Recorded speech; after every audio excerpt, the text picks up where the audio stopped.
Hey gang, it's Doug with Doug's Timeshare Travels, and today we are going to take a tour of Royal Caribbean's Ovation of the Seas.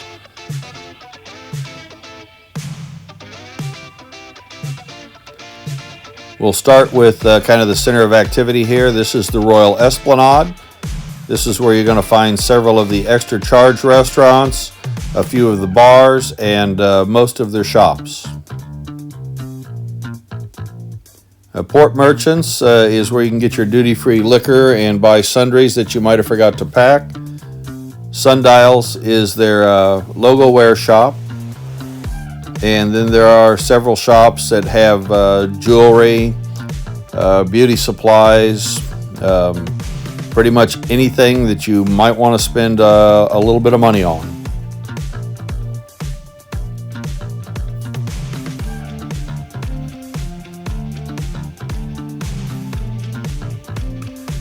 And just below the Royal Esplanade, one deck below, is the ship's casino.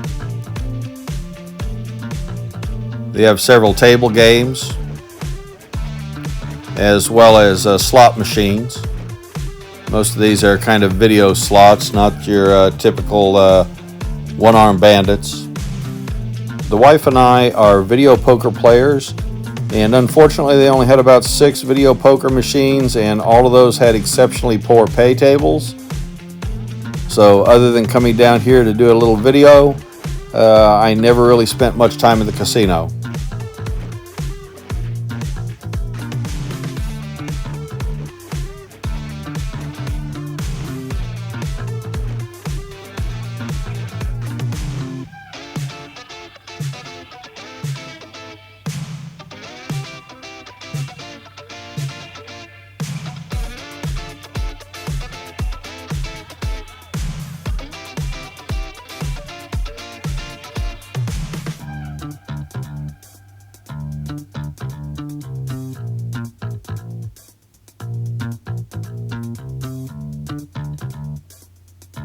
Now, also in the casino, there is an entrance to one of the venues on the ship called the Music Hall. This is where they have some of their activities, karaoke. They have live bands perform here. And the Music Hall actually shares a bar with the backside of the casino here.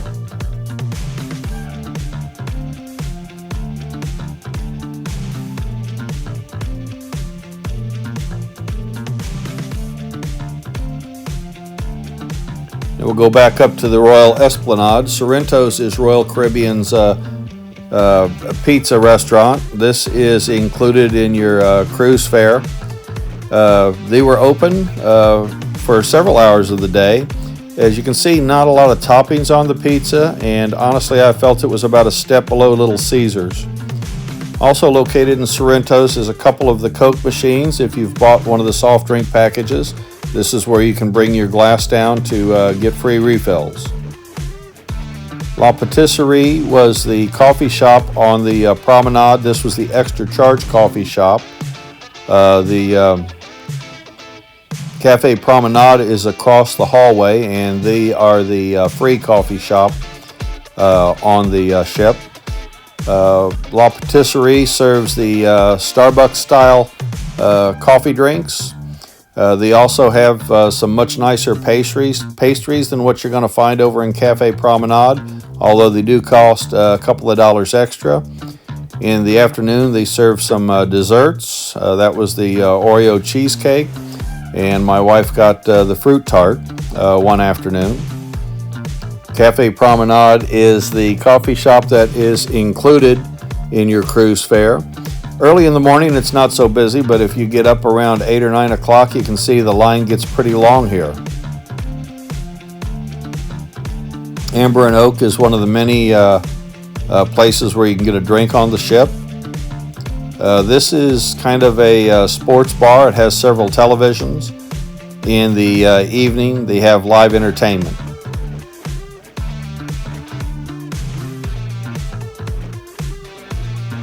Now we're back to the Music Hall again. This is the entrance from the Royal Esplanade. So the Music Hall actually has 2 levels to it. and there's plenty of seating in here, although all of the seating doesn't really have a great view of the stage.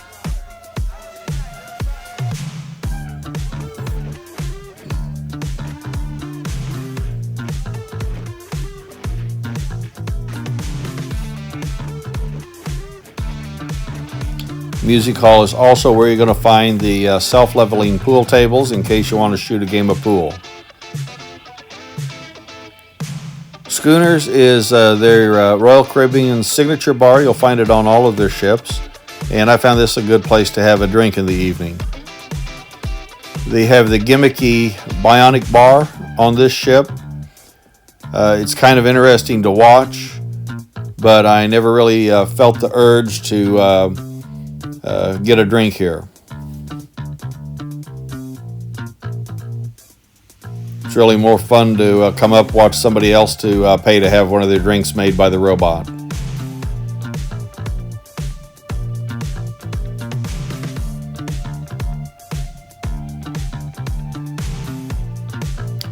Wonderland is their restaurant, which is based on, it's kind of got the Alice in Wonderland theme. This is an extra charge restaurant, and it kind of has a whimsical feel to it. I didn't feel like this was a very large restaurant, not a lot of seating, and my wife took a look at the menu and decided that she really didn't want to chance eating here. Izumi is their Japanese cuisine or sushi restaurant. And again, I felt it was a relatively small restaurant, especially considering its popularity.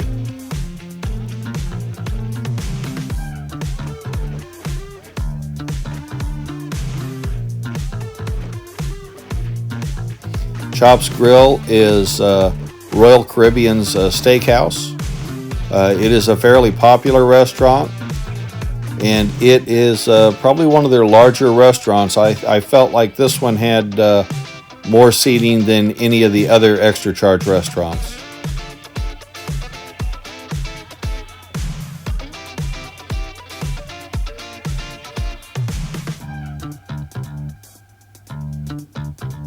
Now, we did choose to dine here. I believe it was about $49 per person. It's I think a 4-course meal. I had the beef carpaccio as an appetizer, along with the warm goat cheese salad.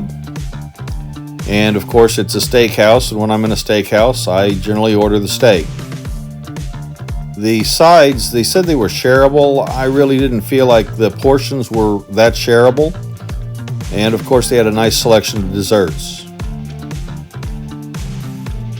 Now, off the Royal Esplanade and towards the aft end of the ship, you'll find Jamie's Italian. This is Jamie Oliver's Italian restaurant. This is another one of the extra charge restaurants that we chose to eat at.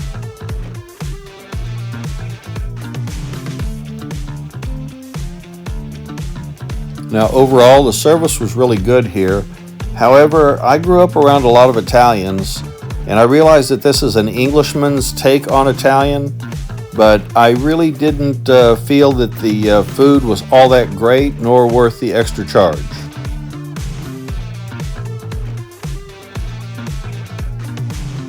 Now, my wife had the lasagna. She did enjoy the lasagna. I took a bite of it. I didn't think it was all that great myself. I had the chicken parmesan. It was overcooked, it was very dry, and the sauce was too sweet for my taste.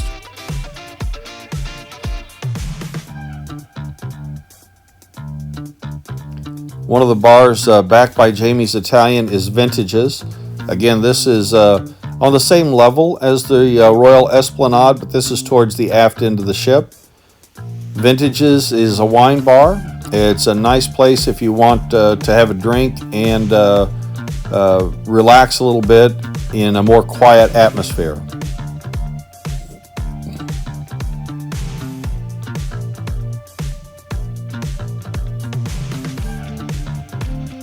We're going to kind of take a look at the other side over here, over by Jamie's Italian.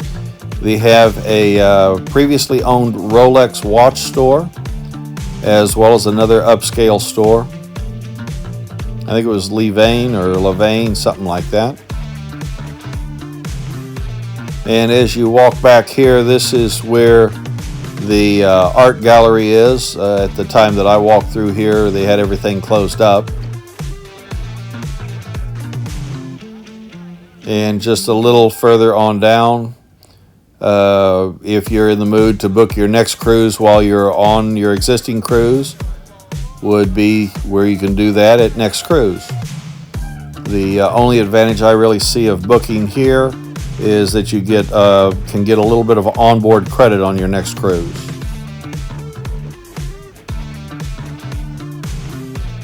Now also in this area is the 270 Lounge.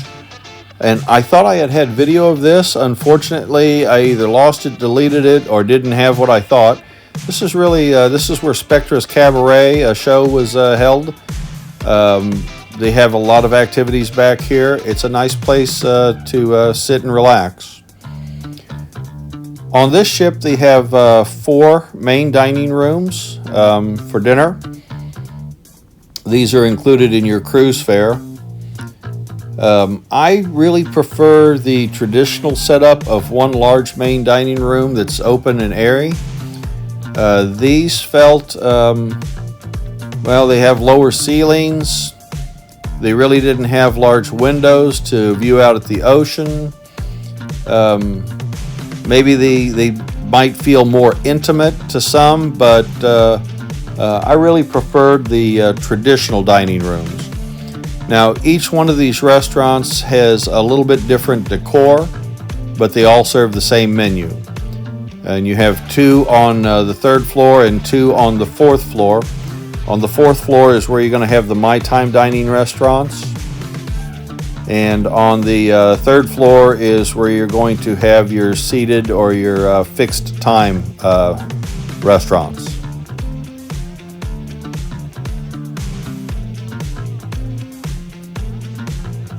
This is the American Icon Grill, and this is where we had breakfast just about every day on the ship. The breakfast menu doesn't change, and we really pretty much had the same thing pretty much every day.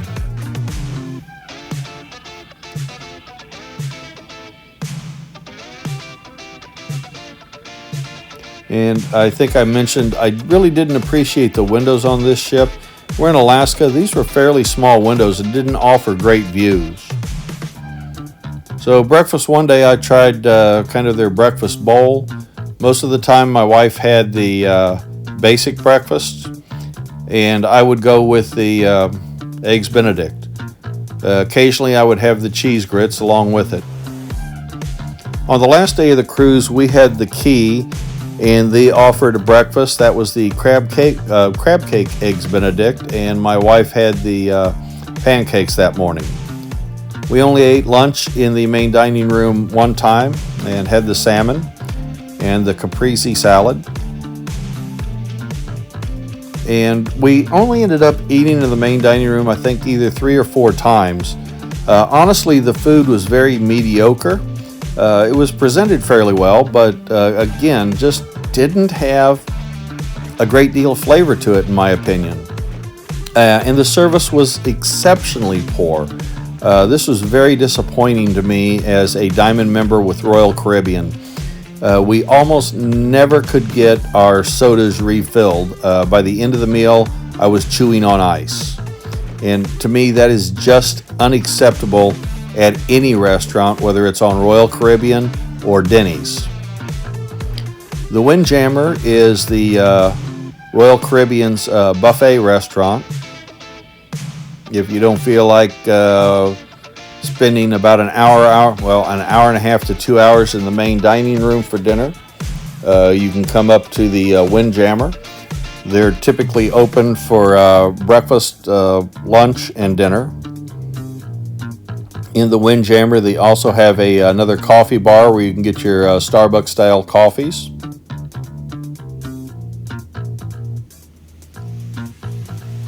And the Windjammer has a lot of seating, but this place was always really busy. And sometimes it was difficult to get a table despite the fact that it's a very large buffet. The one thing that really kind of disappointed me about it was they looked like they had a lot of variety, when in fact there really wasn't, in my opinion, all that much variety.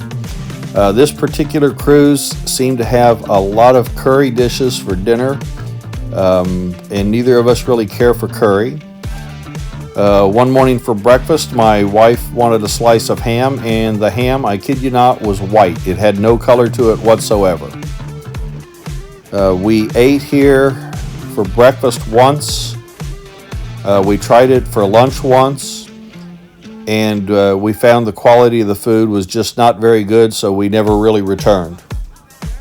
Even the dessert offerings I felt were kind of minuscule. The breads, the cakes, stuff like that was kind of dried out.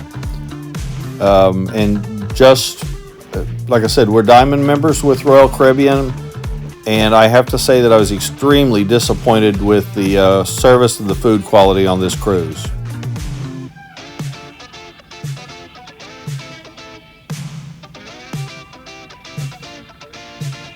Now, one of the things that we did enjoy about the Windjammer was the outdoor seating. On days when the weather was nice enough, you could grab a coffee at the coffee bar and then come back out here and watch the wake disappear into the horizon when you're sailing.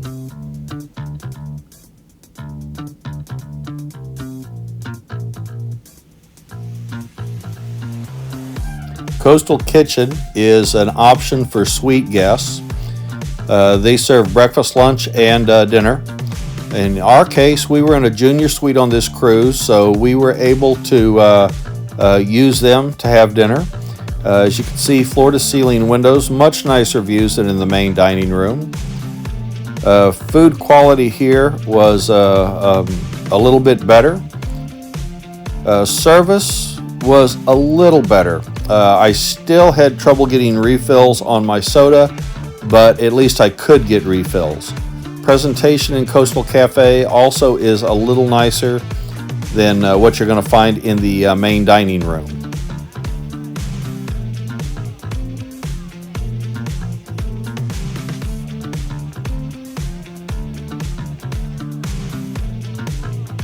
Now, we chose to eat in Coastal Kitchen on one of the formal nights.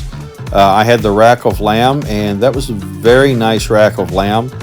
My wife opted for the lobster. It was steamed lobster and was not very good, I'm afraid.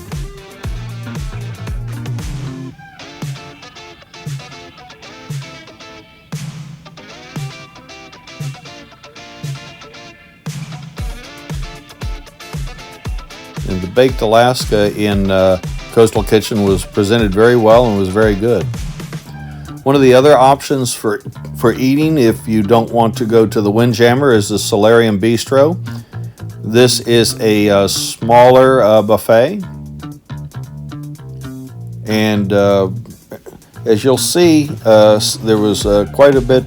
It's a smaller buffet, but it was easier to find seating here, and I assume that's because there really isn't any great views out through the windows to see Alaska.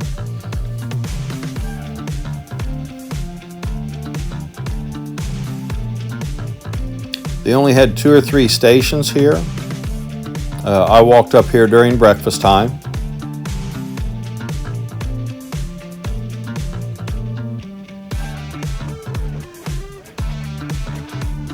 A few pastries, some of your basics for breakfast, and coffee.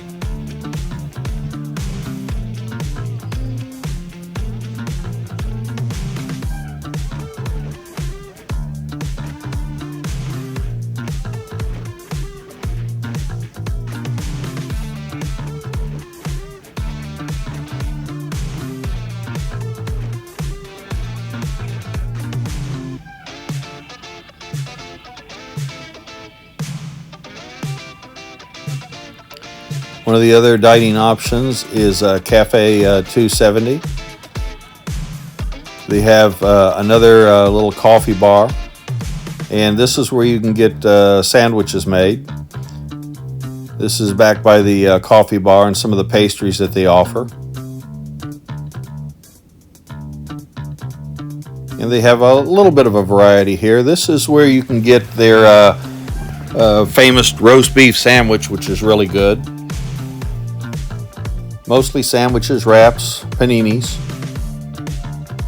It's a nice place.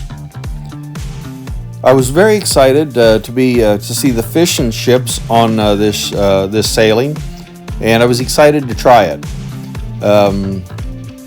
They do have a little bit of seating. It is outdoors, so in Alaska it's a little bit cold to eat here. Most of the time you're going to want to take it and go someplace indoors. Now, while I was excited to try this, I was very disappointed in the quality of the food. I decided to go with to have a piece of fish and some shrimp. The shrimp was overcooked, and the fish tasted horribly fishy. We ended up throwing most of it out. The Doghouse is a sausage hot dog place. It is in the Seaplex. Honestly, I never tried that. And of course, you have sprinkles, even on the Alaskan cruise. You can see it's a little chilly. People are wearing coats, but they're still getting their ice cream. Focus is the photo gallery. If you've forgotten some of your SD cards or you need some additional cards, this is where you can get them.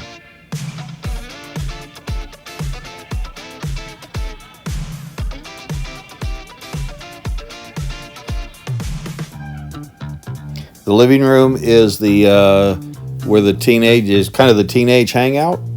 This is a place for teenagers only.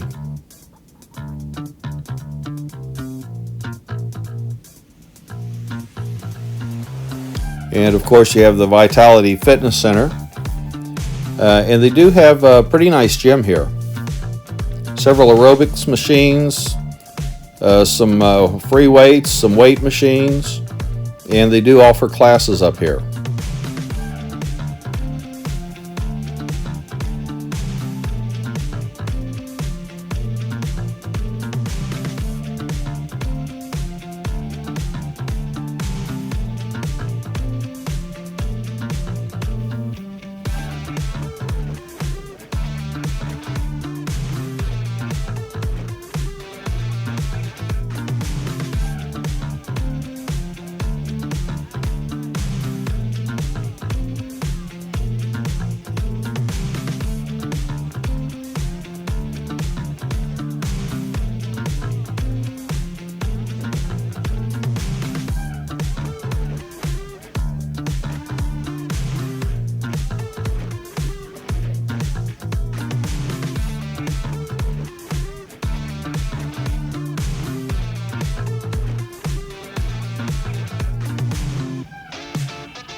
And of course, they do have the Vitality Salon in case you want to get a massage while you're on your cruise. Next, we'll start taking a look at some of the outdoor pool areas. This is the pool on the main deck. As you can see, it's a little chilly and not too many people using that one. They do have several hot tubs. This one was one of the outdoor hot tubs, and it was getting some use during the cruise. They have the children's splash pad or play area, and honestly never saw anybody using that on this Alaskan cruise. Just a little bit too cold. The indoor pool area got a lot more usage. You can see there's also the pool bar. There's plenty of seating around the pool. This is indoors and climate controlled. There's 2 large hot tubs in the indoor pool area. So this was where, if somebody wanted to swim, this is pretty much where everybody went.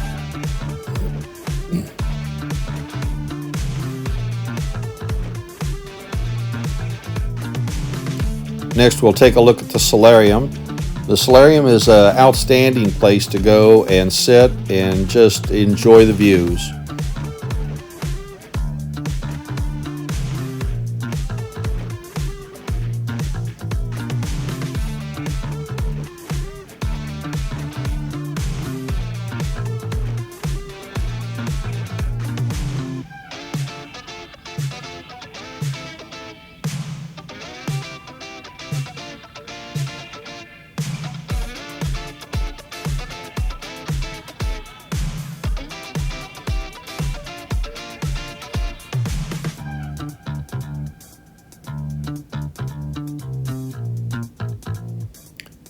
The solarium also has, I believe, 4 hot tubs that are available.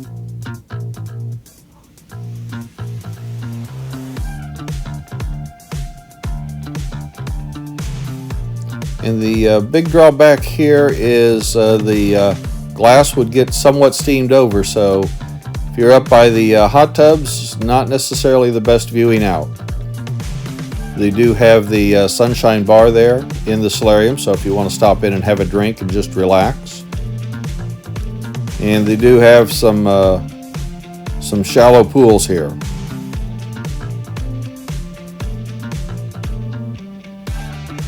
So it's really a pretty area. It's climate controlled. It's perfect for Alaska.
Now, just off the solarium, there is a couple of little wings that jut out here. This is over the bridge. So this is a nice area for viewing. The time that I was out here, we weren't close to land, so there wasn't a lot to look at. You can look back down the ship and look out to the ocean. When you're on the inside passage part of this sailing, this is kind of a nice place to stand and watch the world go by.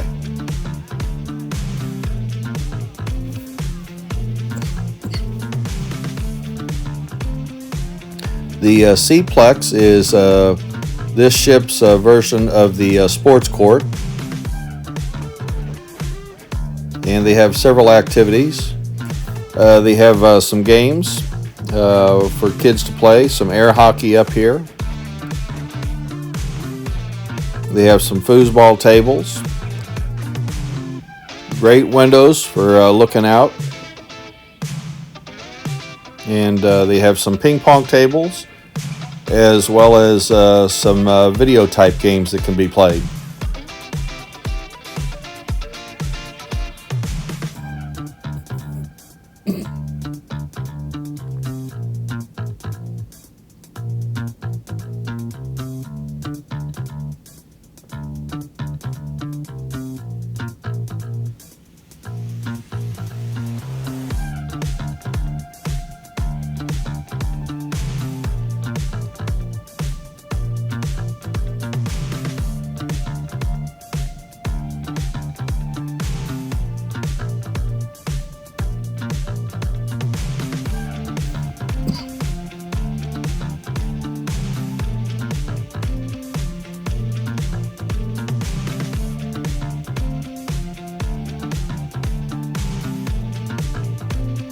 They also have several activities here. This is a pickleball tournament they were having.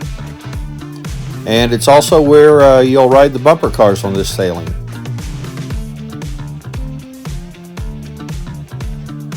Next to the Seaplex is the ship's arcade. This does cost extra money. And it's a fairly nice little, small but nice arcade.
And of course the rock climbing wall is available.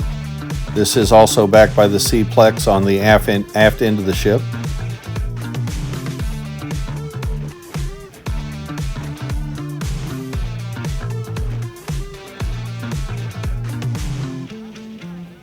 And they have an iFly indoor skydiving on this ship.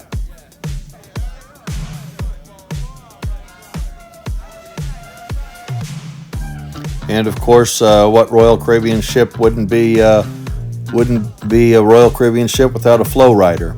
I know some of the older ships don't have those, but almost all the new ones do. The signature of activity on Quantum class ship is probably the North Star.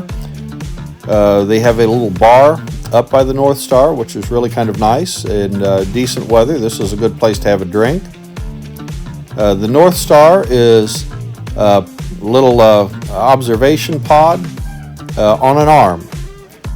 You can schedule a free ride on this. It goes about, I don't know, 15 minutes maybe. Or you can do the extended version. The free ride just goes up and down. The extended version, it turns to the side and hangs you out over the edge of the ship.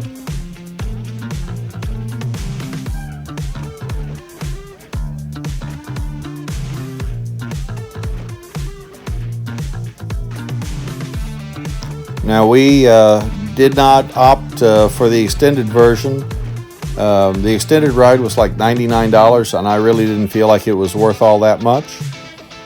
But we did try it just to see what it was like on one of the free or included rides. And it's nice. You get up there where you can see around. It's not something that I would feel that I would need to do more than once on a cruise.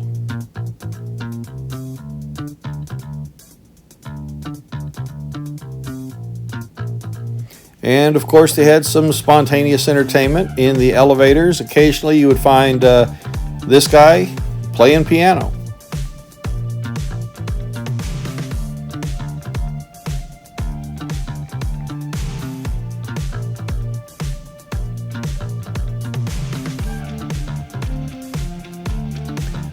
So I'm going to leave you with a little bit of a view of Endicott Arm. We weren't able to get all the way to Dawes Glacier on this sailing.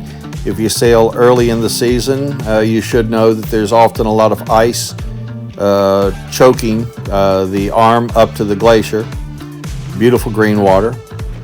I hope you enjoyed this video. If you did, please hit the like button. If you enjoy travel videos, we are timeshare owners. Most of my videos are on timeshares and some of the hotels we stay in, and then some of the surrounding area. If you enjoy that type of thing, I invite you to subscribe. Until next time, guys, safe travels.